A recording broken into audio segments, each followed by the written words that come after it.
News. New York City. The FAQ NYC podcast getting more and more interesting by the minute. FAQ.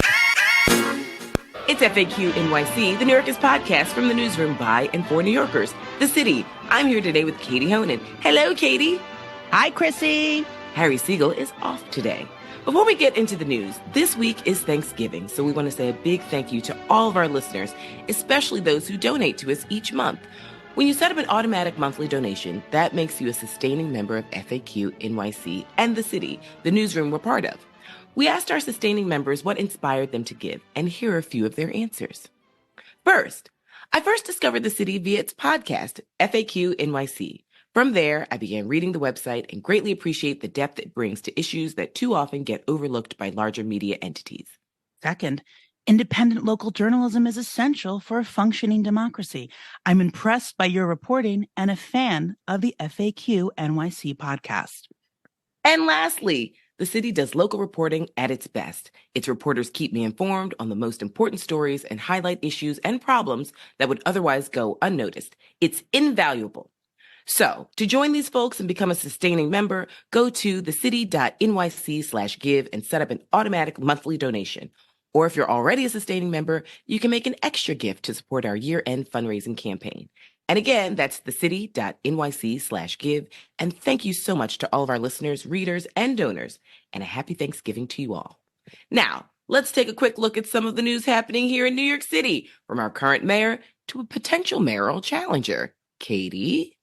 Hi, Chrissy. And to quote Eric Adams, it's called Thanksgiving, not thanks receiving. Something to keep in mind. I've never heard anyone call it thanks receiving, but that's what he kept saying. The latest obsession in the inquiries into Mayor Eric Adams's potential ties to Turkey is the existence of a, quote, deputy mayor for operations, or DMO list that helped some building owners cut through the city's bureaucratic maze to open. On Tuesday, Mayor Adams and Deputy Mayor Mira Zoshi denied such a list exists, as the mayor continues to explain that any help he provided for paving the way for the Turkish consulate to open was basic constituent services. Reporting by the New York Times and Us at the City and Gothamist WNYC found that a list does exist and includes not just the Turkish consulate, but everything from a high-end sushi restaurant in One Vanderbilt to the Ritz-Carlton to a project at St. Francis College to a preschool in Southeast Queens.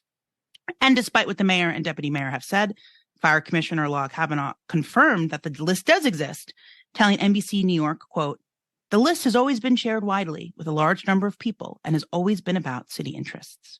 Mayor Adams last week launched a legal defense fund to help him pay for the lawyers he's retaining to fend off these Turkey investigations. The first question is who will donate? As the mayor said, it will be the people. Of course, who else? Quote, "People love me as mayor," Adams said Monday following a town hall in Coney Island. "So they have the right to do whatever they want when they love their mayor. That's what America's about." We shall see who he retains as a fundraiser and actually who does end up donating to this legal defense fund, which has a lot of restrictions on who can give money. And finally, Politico has reported that former Governor Andrew Cuomo is eyeing a return to the city of his birth to challenge Mayor Adams in 2025. He's done polling and is seriously thinking about trading wherever he's living or doing right now for City Hall.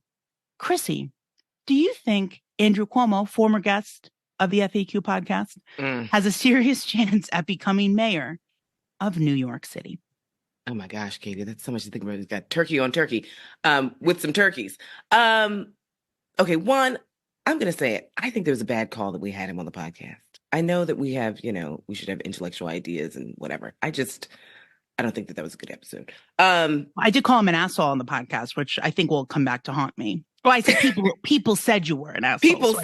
Some people say. Okay, so it could be the battle of the Queens boys. Well, first of all, we've got Andrew Cuomo making his own polling. Like, some people say I should run. I'm like, who? Women who don't mind, like, ass grabbing? Like, I'm sure he still has a lot of people who like him. Like, don't forget, when he resigned, there were still a lot of men and women who were just like, why is he resigning? This is absolutely ridiculous. There's still some people who think about him as the leader during COVID, who seemed very competent and very organized in an incredibly scary time when on our national leadership levels, we were just unmoored. I'm sure he can, go and tap into, like, remember that Harlem base when he goes to his like black mama, Madam Hazel Dukes, and like, sort of the black clergy who love and care a lot for his dad. Ergo, they have a certain love and respect for him. And I don't know if that Harlem crew is very close to Eric Adams. So it's not like Cuomo's coming in with zero black base. There are a lot of people who actually do like Cuomo still because of his dad. And some things, to be fair, some things that he did during his 3 terms as governor. I'm always just sort of like these politicians who just, as I've said many times, Cuomo's raised in captivity, but they don't have anything else to do but run. And it's like, this is called public service. And I think it's a calling, but there is something to be said about stepping aside. Like, you're in your 60s. I don't know how much you know about New York City. Like, Cuomo was in New York State most of his life, helping his dad, and then he was governor. But that's very different than knowing the intricacies of New York City. I think that, does he get some sort of outer borough, Brooklyn and Queens crowd? Sure. Does he get the business community that has worked with him before? Question mark. That, maybe they think that he could be a better face of some of their projects and initiatives. There's a possibility. I mean, he is, I would say, the first person, and this is no disrespect to some of the names that are being floated, as potential 2025 primary folks. But like, he is the first one, because he's been elected for so long, because he has so much name recognition throughout the city and the state, because I think that he can fundraise. And doesn't he have that $18 million just like cooling out in like a little pocket someplace? Yeah. From back in the day? Or did he have to use all that for his legal funds? Right. And I'm not sure what can be transferred. Look, I think looking at him as a candidate, I think there are a lot of similarities between him and Mayor Adams. They're both sort of like, they used to call him governor of action because he'd like rescue someone on a highway. Mayor Adams they're the ones that wear those like Lands End parka jackets with like something on the back. That's like, trust me, Eric Adams has some parkas too. And, he'll show up. Both of them. So they kind of have this real, I'm going to show up. I'm going to be on the ground. Do you need me to rescue from a snowplow? I can help you. I do also think that... And what's interesting though, Katie? It feels different from when Cory Booker did it. Cory Booker, it's like, you're in the way. Beat it. These two, it feels like they've got their parkas and they're like, the working class dudes who like come in and help, lift the truck off the baby or some nonsense like that. Yeah. I mean, look, if my car broke down in the BQE, anyone can come help me. I don't care who it is, You're like, I'm calling Andrew Cuomo. Yeah, I'm calling. Forget AAA, ELA or Andrew Cuomo. We're literally writing ads for them. What is going on? Okay, go ahead. Yeah, we're underpaid for what we're doing. I think they also, their bases maybe overlap a little bit. Because I said anyone who, for someone on the far left to challenge Eric Adams, they would have to know that they could peel away some of his base of voters, who are people who are, I'm going to guess, are a little bit older, in your Southeast Queens, Central Brooklyn, consistent voters who are maybe a little bit more conservative about the issues. And look, I think for everything that, Andrew Cuomo stepped down as governor amidst many investigations, there's still people, and I've covered some of his strongest supporters. You can't take away who he was for them at some of the worst moments of their lives during COVID, right? I mean, then you can get into I like to think of the reporting that I did during COVID of just the way that the state was interfering with the city. And as I like to say, as my neighbors were dying because their hospital, Elmhurst Hospitals, was full, the state delayed the authorization of a patient transfer, which the state needed to authorize. So that's what I think of when I think of that. But he was on TV every day at the same time, which Bill de Blasio couldn't do. And he was that strong voice for people. And that has strong and steady too. Strong and steady, yeah. Now here, Katie, here's something though. You weren't reporting then because you're so young and effervescent. But I do wonder, because he's not challenging Adams from the right, and because, as you astutely pointed out, that their bases overlap, as do their personalities in some ways, I wonder if Eric Adams will say, see, this is Cuomo from like 2001, 2002 all over again, when he tried to, when he did challenge Carl McCall. Right. And so is this what Cuomo does, where he sees a black man in power and then decides, well, then it should be mine, because remember, he went against Carl McCall, and there were a lot of Democrats who were like, hey, don't do that. You'll actually weaken him. We really do need a Democratic governor, and how about you step aside? And he didn't. And there were always, there were some things that were said that rubbed some folks the wrong way because they had sort of racial undertones and overtones. Yeah. And then obviously, Carl McCall's just, a gentleman, all the things. They squashed the beef. And of course, he's like, there is no beef. But some people, and probably not many, remember that. And I do wonder if that would be part of Adams' excavation for this Black overlap with Cuomo and Adams to say, like, hey, this is what this white boy does. Like, you think he's your friend, but when it's time to, like, actually have Black people in power, he doesn't. Or will he just pull out all of his Black friends, as we know white politicians do, and say, like, no, like, that's not true. Like, that was the past, but, like, let me just show you all the Black people I'm friends with now, and don't worry about it. I think, I hope Eric Adams is listening, because that was a great... He is not. He's not. That is something that he could bring out, and the mayor has already alluded to it. Like, and we can now get into some of his challenges and his reaction to these inquiries or reviews, as he calls them. But no, it's an FBI investigation, federal investigation into his campaign and whatever aspect of it. He does what a lot, and in the mayor's defense, he always goes all over the city to churches, to events, but he really has been leaning into, churches filled with people who are going to believe his true victim narrative. He compared himself, he didn't compare himself to Jesus on Sunday. He talked about the Jesus table flipping story in the Bible. Yeah, I saw that. I was like, you got the Cliff Notes version of that story. I need you to like dust off said Bible. And I'm not one to talk, but the story from how I remembered it, and then I had to look it up just to make sure that I was paying attention in Catholic school. But yeah, Jesus was mad because there were people selling birds, turkey metaphor, in the church, and he didn't like that they were sort of turning the church into this place of business. So I was thought that was an odd metaphor. The mayor has, when I saw him at the Christian Cultural Center a few months ago, even before all this, but there's always something swirling around him when you're the mayor of New York. He, it was, again, they don't like to see a Black man in power. And he could completely bring that up for any, and his campaign has kind of already started saying that, these young people running or talking about running and just chomping at the bit and salivating over a weakened Eric Adams. Hazel Dukes doesn't like that. Right. Reverend Al Sharpton doesn't like that. Right. Even though the people whose names have been floated around are not white. Right. So, yeah, I think that stuff is interesting. And yeah, I mean, we continue to sort of, I don't know, Chrissy, if you've been suffering through watching these off-topic briefings. No, you have a life, so you aren't. But my parents tuned in yesterday. You know what I have? I've got Katie Honan in my text chain. So basically, she does the heavy lifting, and I can basically just get the cliff notes like, ooh, girl, what happened? And then I just read your reporting. I'm like, ooh, it's like I was there. Well, here's the thing. Yeah. Go ahead. No, I was going to say, I've been trying to figure out if this sort of, I think Era Lewis said it on New York One this week, but setting it up for like an hour long, like official, like a show, like a weekly show. With does the it music, help theme or hurt music him? coming in? Yeah. And he's even having more and more reporters coming. There was a reporter who said he was really mad. He's like, I'm from CBS Evening News. And I was like, okay. I go, well, Marcia Kramer's here. She's from CBS too. She got the questions.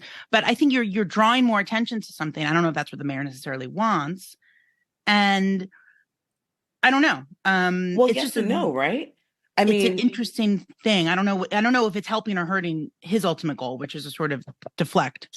Right. But I mean, if we're thinking about the Trump strategy, which is just throw so much at people, you can't make heads or tails of things. Like you can, because your job is to sift through it, hours upon hours every day. But like as a regular voter or someone, it's like, ugh, now they're trying to say he's, involved in a sushi restaurant. Stop picking on this man, right? Because it's all the stories. So it's like a preschool and a sushi restaurant, the fire commissioner, the country of Turkey, like it a lot for you all. You were like, we are putting dots together. We are making a narrative, and the feds might be making a case. But for voters, I'm curious if they're just like, ugh, you guys just like here we are, and you'll find everything. It's like, okay, so in third grade he stole a cookie. Are you going to put that in the report too? Now, here's the thing, Katie, because, I've been trying to work with the idea that we have a mayor who's not my personality style, but really do give him the benefit of the doubt because I do think he's a really smart politician. Now, Yeah. I don't know if he's a low-level smart politician and it doesn't translate to the main stage, or if he's like Donald Trump, where it's like we will see people around him sink their battleships, but Eric Adams will be just fine. Now, keep in mind, the difference between him and Trump is that he is a black man and there are different rules. So all you people who like to text Harry and be like, Chrissy likes the mayor too much, get into it. I said it. They text me sometimes too, Chrissy. If it's Oh, good. So there's not this gender dynamic. I was like, I love Harry, but he's not my dad. Like, if you all need to text me something, roll up. You know my email address. So I say all that to say, I'm really annoyed by that because I just can't stand when men go crying to other men. Like, she said something that I disagree with. It's like, then get over it or get a podcast or write a letter. I don't care. That being said, I think that the point of this podcast is so we can have a 360 view of this mayor who none of us can seem to pin down. Like, he is just this ubiquitous character that in some ways is so familiar to some of us because we know how these politicians behave. But then in other ways, he is just like no one I've ever seen before, especially when we think about Black leadership, right? He's like the anti-Dinkins, the anti-Corey, the anti-Obama, the anti-Hakeem, all the things. So I don't know, is this a case of you are Teflon because that's how you go from being a beat cop to the second Black mayor of the city of New York, and you are just that good at making sure you don't have a hot phone and you don't tell people not to have a hot phone? Or were you really good when the stakes were low and you sort of, did the little cheating stuff, you cut little corners here and there, and now you think that you can cut those little corners as mayor, and those little corners are actually illegal big corners. But I mean, here's the thing. Don't forget, the first 2 years of de Blasio's administration, we thought this man was possibly going to end up in the clink, right? I mean, it was what's going to go on with Emma? Is she going to hold the bag? What are we doing? And then, the feds were like, listen, not saying you're innocent, but we can't come for the mayor of New York without all of our T's crossed and I's dotted, so we're just going to leave you be. So I don't know if he has that sort of lucky fate or if it's just, come on. I can't make any. I don't know how it'll go. I don't know. I can't call it. That's why I feel so unmoored as a political scientist, because this is the first time on local, state, and national levels where it's I can't call it. I don't know. Well, you're on a political psychic. You know what I mean? Right. There's only so much. Call me now. You're not the Miss Cleo of local politics. Who also went to prison, right? Didn't she? Yeah, she was lying. Sadly, if you couldn't tell from those ads. I think she recently passed away. She did. R.I.P. Miss Cleo. I'm sorry. I don't know if you all saw that documentary though. It was pretty tragic because there's some latent sexuality that she had to repress, and I didn't see. Her friends kind of knew that she was lying, but they just loved her so much, and they're like, but she's clearly not Jamaican. There's nothing about her that's Jamaican. Oh God, I'm gonna call me Miss Cleo. Yeah, I don't know how it's gonna go as a reporter, and I do recognize I talk to my lay people friends, my normal friends, and they're like, I don't know, isn't there supposed to just be some corruption to become mayor of New York? So I think people, I think I've said this before, they accept a base level of corruption. Yes. It is very funny to me what sticks with the general public. So last week I recorded the mayor as he was coming in before last week's Off Topic Tuesday, and I said, it's finally Tuesday, because when I was asking him previously, he'd say, wait till Tuesday. Right. And he said to me, Tuesdays is Free Sundays Day at Carvel. Yes, and me I saw revealing something about myself that perhaps it's oh no, am I going to get fat shamed on the internet? I said, isn't it Wednesday? But most people backed me up because it's Carvel. It's an iconic New York City area. The first one was in Westchester, Tom Carvelis. It's iconic to New York City. And they literally trademarked Wednesday as Sunday, right? So I felt better when all these other people were backing me up. But that last Wednesday, I covered a community board meeting and I went to Carvel because I said, I got to get my 2-for-1 Sunday. I saved this. I didn't eat 2. I saved 1. So I told the teen working there, I was like, you want to see a funny video? And I showed him the video of the mayor. And this kid was like, yo, that's sick. Yo. And then he goes, is that why his phones got seized? So I kind of like that is what. Yeah. Listen, People explaining hear the the turkey news. thing. Yeah. They might not read the news, but they hear the news. And so, I mean, here's the thing. To that point, folks may not read the story about the budget cuts, but it's like, yo, we don't have any libraries now. Yeah. Certain libraries are closing on Sundays. But if you don't read the news, you might just hear this mofo is closing libraries.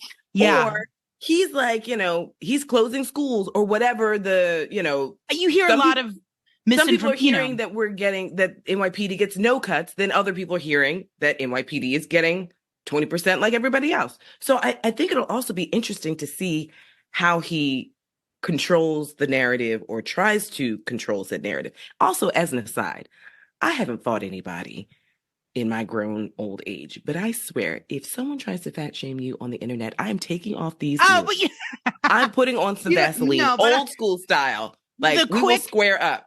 Queens girls, the quick Carvel correction. Right. I was like, no. Yeah. So that is what, I don't know. I mean, this is sort of figuring out I've heard so many very confident people saying this is it, or we don't know. It's the end. Yeah. Is this the end? I can't sing, but you know that New Edition song. Yeah. My friend. By the way, just as an aside, they're going to have a residency in Vegas. Really? Yes. Like a Celine Dion residency? Mm-hmm. Are you going to go? I think so. I mean, I didn't go to Usher, but I'm also, there's something about Vegas where my body just has like a visceral reaction to like, are we going to spend money to go to Vegas when we could go to Europe? See previous week. No, I've been to Vegas twice, but it's funny we're talking about trips, and I see I'm taking a sip from my coffee midway through this podcast. And I know some people have asked us about the city's merch. Isn't that right, Chrissy? You've asked me, how do I get a mug? How do I get a hat? People see my tote bag and stop me on the street. Excuse me, madam. Yeah. Where did you ever get that tote bag? What is that? It's the city tote bag is the new style piece in New York City. So because people have asked, I wanted to let everyone know that our tote bags, mugs, and other things with the logo on the city on them will be available coming soon. Stay tuned to the city social media. Because next Monday, which also I'm going to do a plug, happens to be my birthday. We're going to be doing a Cyber Monday flash sale of our totes, mugs, and other things that say the city on them. And it's your chance to get whatever you have been coveting. Get your style, get a hat, get a shirt. I don't know if we have shirts. Get a hat, get a mug, get a tote. Show off that you support local journalism in New York City on Cyber Monday. That's Monday, the 27th. You can go to the city's website at thecity.nyc. You can go check out our social media, which is at thecityny on social media. I'll be tweeting all about the flash sale. And if you're like, what can I get FAQ co-host Katie Honan for her birthday? Don't get me a gift. Buy yourself a city hat. First of all, who doesn't want merch with pigeons on it? I mean, like, the best. Get into it. And also, I just like the fact that it's like we're a secret club. If you have merch, then everybody knows that you listen and we know each other and we can identify each other. And also, thank you, listeners, for like when you see me in these New York City streets, you actually say like, hey, I listen to FAQ. I really appreciate it because we definitely appreciate you all listening and tuning in every week to hear the musings of Chrissy Greer and the analysis of Katie Honan. Yeah. And I love the best birthday gift is having a job. So I love that I can remain employed in whichever format I'm currently employed in. So essentially, if you don't donate, you are making life harder for Katie Honan, and nobody wants that. I didn't want to say it, but yeah, you kind of summed it up. Anyway. And now you're on my bad list. Okay, so back to these men. Katie, I wasn't with you all last week. Sorry. I was eating fish and drinking wine. But these budget cuts mixed with these allegations definitely make it seem like the mayor's in a tight spot. And I will be curious to see if he can wiggle out of it. It seems as though he's leaning into the like blame Joe Biden narrative of like, we don't have because he won't provide. It's like, but didn't you skip that meeting? But okay. But as Joe Biden's numbers, so like now we've got to zoom out 30,000 feet and look at the national scale. And like, I don't put too much credence in polling, but unfortunately, I do hear things from students and Black women, highly educated Black women, who have talked to me about their feelings towards Joe Biden, which do concern me. And I think that there's like a lack of enthusiasm that the mayor has sensed. I mean, you can look at the polling and see, but I think, he does have his ear to the ground. He might not listen to this podcast, but he's got enough people who listen around. And he knows that Joe Biden's clearly not riding high, even though he's got several accomplishments over the past 2 years. So I think I'm curious as to how long the narrative of it's Joe Biden's fault, not mine, not mismanagement, how long he can kind of ride that narrative, because a lot of people are seeing the budget cuts as his fault, not Joe Biden's. And we could promote our friend Harry Siegel's column in this past weekend's edition of the Daily News, where, and a lot of people have said, look, obviously he's blaming the asylum seeker crisis and the cost to the city for that. Jacques Gihaz said as much yesterday, and in Tuesday's Off Topic Tuesday, Jacques whipped out a chart when he was asked about the rising migrant costs. So I think the city council has said, look, some of your migrant spending seems to be excessive. It's for-profit companies that you're contracting out in these emergency contracts. They're not getting properly vetted. What's the deal with that? But yeah, I wrote this week about, and actually I wrote about it because someone reached out to me. The Parks Department, a lot of their workers, especially their cleaning staff, their maintenance staff, is through a program called POP, Parks Opportunity Program. It's been around. Yes, that article was excellent. Thank you. I'm not saying that, but someone reached out to me, just this really heartfelt thing of like, I've never reached out to a reporter, but this was cut. And, you get these budget books, there's 1 million pages long. Right. This is a program funded through HRA and DSS, but through the Parks Department. And it's an opportunity for people who, for whatever reason are receiving benefits and they're connected to this program. But the bulk of the city's parks are cleaned and maintained by this staff. And it was completely cut in the budget. The Parks Department they said they'll hire seasonal workers, but it's also a program they connect you with job counselors. They connect you with services. They help you get trained, whether it's in an 8-hour safety course or you get your GED, you get your driver's license. The woman I spoke with participated in the program 15 years ago, and through it ended up becoming a local 3 electrician. That's one of the hardest unions really to get into, especially for a woman, for her, a woman of color, an immigrant who is a survivor of domestic violence. She's recently went back through the program. As she said, life happened. She's been sober for 2 years. She wanted to get back into steady work. She was furloughed as an electrician. She told me this is a program about redemption, right? So this is a program that gets cut. Obviously, you need to make tough decisions, but I think we're going to see the real impact of that over the next few months, as it's difficult to maintain parks. Sanitation was cut. So we're going to have the local composting will not receive any money anymore. We're really going to see this.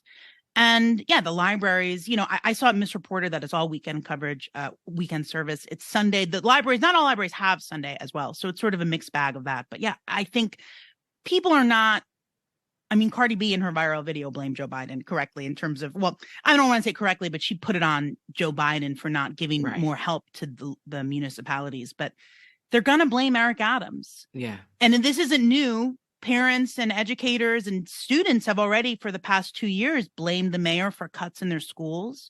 They've reduced, hours at an after-school program for middle school. So these little cuts that I can understand, they're necessary for saving money and bridging the $7 billion budget gap, and the out-year gaps in the coming years are even higher. But yeah, these are real cuts that people are going to feel. So then, again, and visuals that they will see, because the parks won't be as clean. And then we get into, broken windows territory. But here's what I'm curious about. The people who were like ringing the alarm, like, can you believe it about these libraries and parks and all these other programs?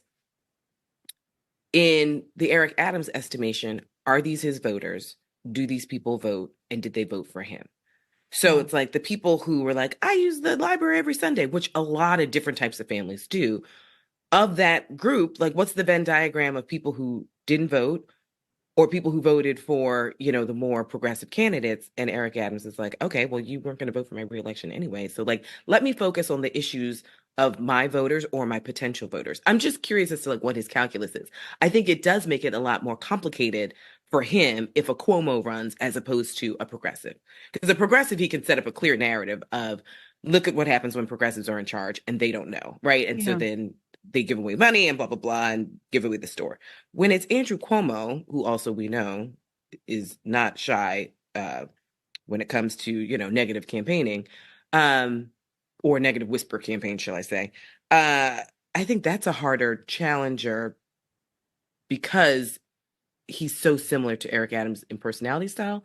And he does have, dare I say, like a 25-year head start politically on Eric Adams, but not in the city.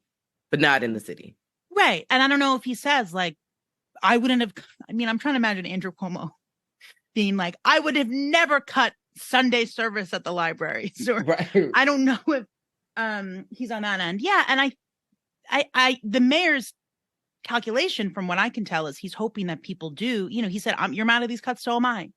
And putting the blame squarely on the feds. But I think a lot of people are like, no, well, you could have saved money other ways. Well, it's hard to have sympathy for the mayor when I'm looking at some digidog or some random robot that's like, a Roomba at the subway and miscellaneous police toys. Like, for someone like me, I'm like, that's where the money's going. Like, you actually do have money for libraries. You're giving it away so people, these grown men, can like have like fun electronic toys that do nothing, or just hyper surveil and make my life actually less safe.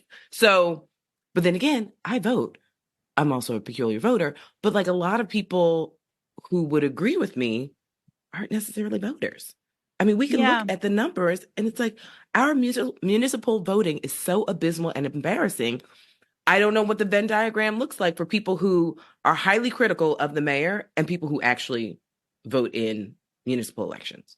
Yeah. And I think the mayor has been also trying to get people particularly very angry at asylum seekers. And I think it's a tactic to, divide and be conquered instead of if you're like a working class New Yorker, instead of seeing empathy for people coming and recognizing, I'm not too far off from needing more help from the city. They're freeloading, they're taking all of our stuff, taking all of our resources and that kind of thing.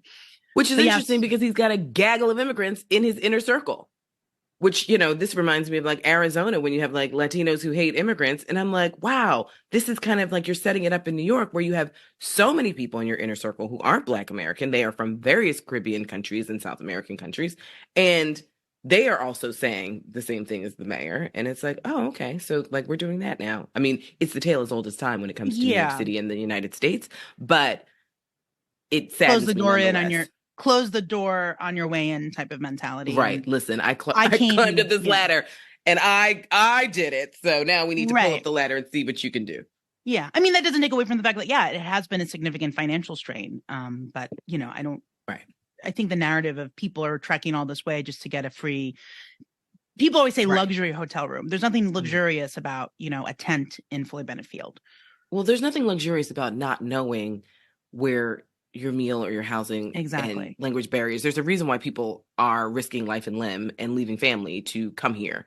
I think so many New Yorkers don't realize that they are closer to the migrants than they are to this. A lot of Americans are sort of aspirational voters, which explains Donald Trump in a lot of ways. But it's like your life circumstances are way closer to being ousted. All it takes is one landlord who jacks up the rent. What are you going to do? Sue me? Take me to court? Like, you're still on the street, right? I mean, this is shout out to Troop 6000, the unhoused Girl Scout troop. But like so many of those women are in domestic violence situations, or the landlord changed the rules and jacked up the rent. And it's like, I've got 3 kids. There are a lot of places that don't want to rent to someone with 3 kids because of wear and tear, or they don't want to take someone who has Section 8 vouchers because even though some people must, they're like, no, I won't. So take time off of your 2.5 jobs and take me to court and let it inch through there for the next 2 years while you still don't have a place to live. So I feel like there's some empathy that needs to happen in a larger scale. I mean, everyone's hustling to survive, and, it's hard. I understand that. And when you're living paycheck to paycheck and trying to pay these insane rents. Listen. But I started my time in New York making $15,500 when I was a graduate student, and my rent was $750 a month. Wow. And that was subsidized. But like, let's be clear. I know how to make ramen 12 ways. Why Why don't we end on a positive note? Yes, let's. So two things. I guess I'll ask you, what are your Thanksgiving plans? And then what are you thankful for this year? This sounds like a prompt at a large Thanksgiving dinner, but what are you thankful for? Yeah, well, that's what we do every year for our Thanksgiving dinner. So this year I'm hosting. My father's coming to town, and I'll have 12 people at my table. And he smokes all the meats on the grill. So I've never had a Thanksgiving oven turkey. I've only had a slow smoked grilled turkey, and lamb and salmon and ham. But we're Black Americans from the South. So there's like mac and cheese, collard greens. I make the sweet potato pie from my grandmother's recipe. But we also have dabble in Caribbean ancestry. So we have like ceviche and pigeon peas and rice. And a friend of mine's Haitian. She's bringing rice and peas. So it'll be Black American Caribbean Thanksgiving, ages 33 to 87. Wow. Because I believe in intergenerational Thanksgiving. So what am I thankful for? I'm thankful, for you, Harry and Adam, and this podcast and our listeners. I really am. But Katie, I'm a little bit older than you, and I didn't understand this until I'm starting to understand it. When people are like, I'm thankful for my health. I've had some friends with some pretty serious health challenges, and I've lost 2 friends this year alone. Shout out to Ibrahim Abdul Mateen, who was a guest of the podcast. And I'm still like processing.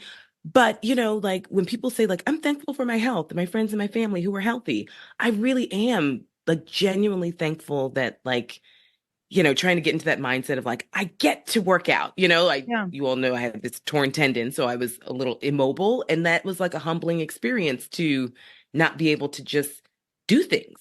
That I've always wanted to, just get up and go and walk around the city. So this year I'm genuinely thankful for like my health, but like the health of friends and family.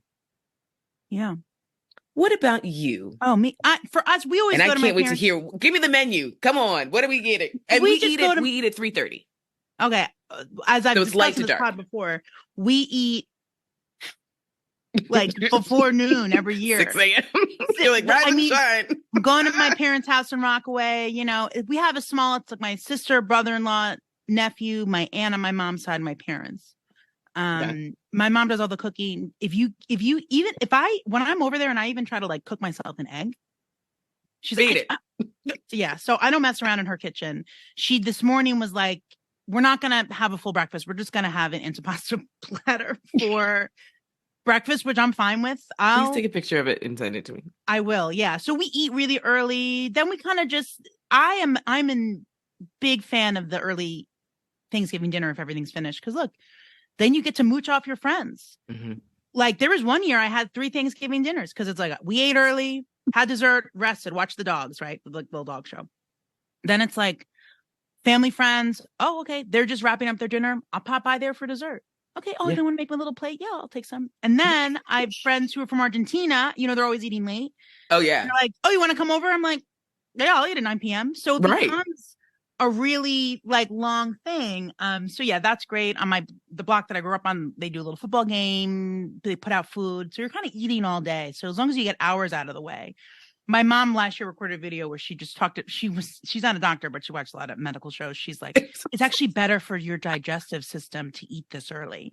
So she felt very confident in that. But yeah, as for what I'm thankful for, it's this podcast and being able to work and do the job that I love. I always sound really corny, but I love being a reporter so much. I have so much fun. Like, when I'm working at City Hall with my colleagues, people from all these different outlets, but I'm like, I can't think of anyone else having more fun than us right now, even when you're writing about serious stuff. And I've said this before, from being like a little outer borough rat from the true edge of the city where like, the only chance you got to have interaction with the mayor was to boo whoever came to a parade. But now getting to ask the mayor of the city questions on behalf of my neighbors, right, and New Yorkers is I try to never take it for granted or try to do that like, oh God, I'm so busy.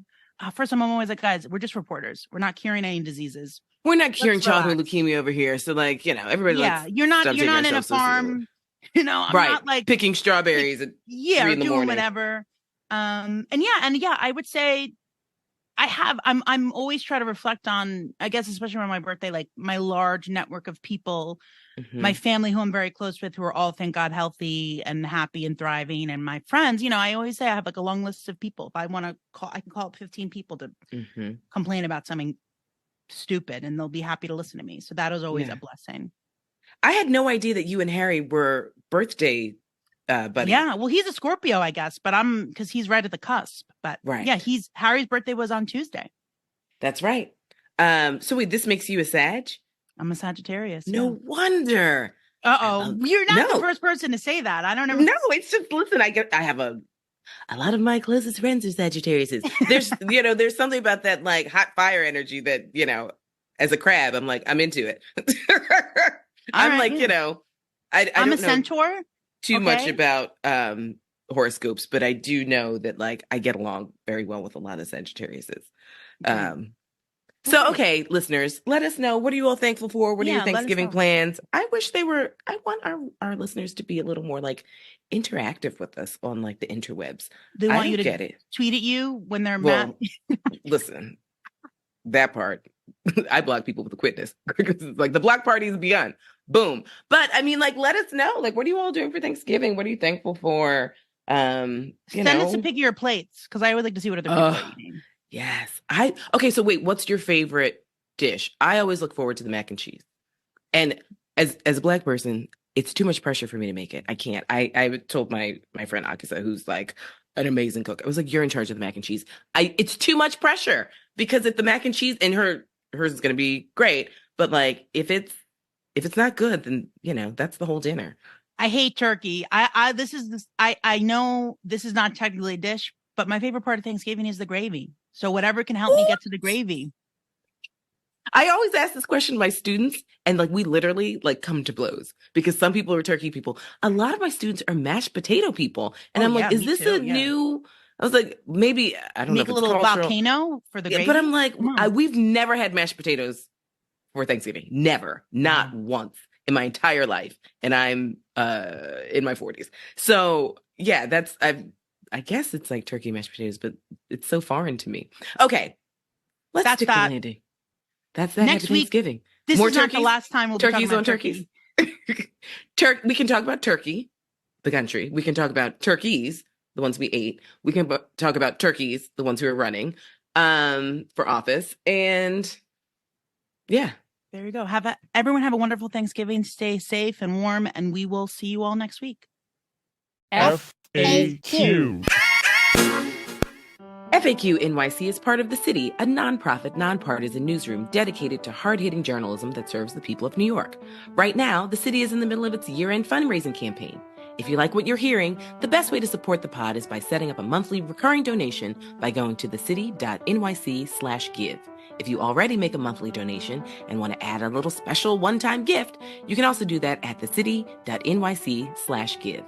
As ever, FAQ's work is freely available to everyone at thecity.nyc, and the pod also receives support from P&T Knitwear, an independent bookstore, cafe, and event space on Manhattan's Lower East Side, with a podcast studio that can be freely reserved for community use. The podcast is a proud member of the Brickhouse Cooperative of independent journalists, critics, and artists, and is affiliated with the Colin Powell School at CUNY City College, where I, Christina Greer, is one of the Moynihan Public Scholars Inaugural Fellows. Our hosts for this episode were me, Chrissy Greer, and Katie Honan. Our engineer is Adam Camara, and our executive producer is Harry Siegel. Thank you, listener, for joining us, making it this far. Be kind, be cool, be warm, be dry. Happy Thanksgiving, and we'll be back soon with more. Put your politics aside now. Just enjoy the ride on a boat full of gravy. Got potatoes, better mash 'em. Political opinions, better smash 'em. Give thanks, it's Thanksgiving. Give thanks, it's Thanksgiving. Give thanks, it's Thanksgiving. Give thanks, it's Thanksgiving Day. Let's give thanks, eat a ton of food. Let's give thanks even if your family's rude. Let's give thanks, put away your attitude. All your family feuds, drink till you're stewed. It's Thanksgiving Day. Give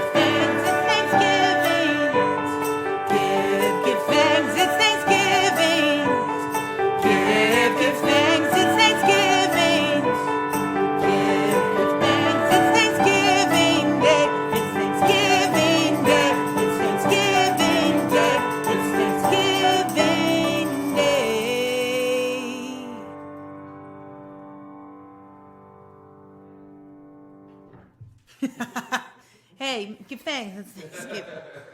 Gobble, gobble.